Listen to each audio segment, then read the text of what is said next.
Hey guys, welcome back to another episode of Geeks Age Gadgets. Today, we're diving into a week-long experiment with the trusty vacuum bot. So here's the deal. I decided to let my robot vacuum clean my entire house for a whole week. I wanted to see just how efficient, or maybe not so efficient, this technology really is. Day 1 started off with a bang.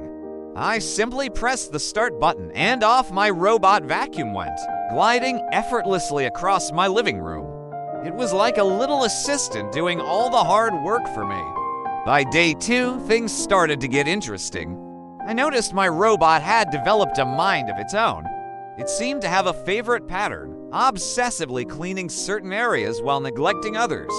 On day 3, disaster struck. My robot vacuum decided to wage war against my favorite rug, getting tangled up in its fibers and leaving a trail of chaos in its wake. It was like a tornado had passed through.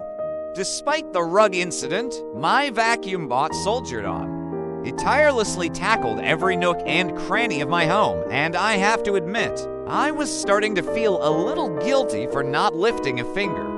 Now, on day 5, I'd become quite fond of my little robot companion. Its familiar hum had become a comforting background noise throughout the house.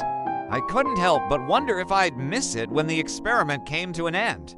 So, after a week-long experiment, here's what I can tell you. The robot vacuum definitely has its quirks.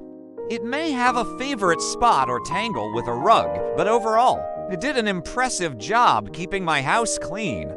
Thanks for joining me on the Geeks Age Gadgets Robo-Clean Chronicles. Don't forget to hit that subscribe button and give this video a thumbs up if you'd like to see more like this. Until next time, happy robo cleaning. Subscribe to our channel for more exciting content.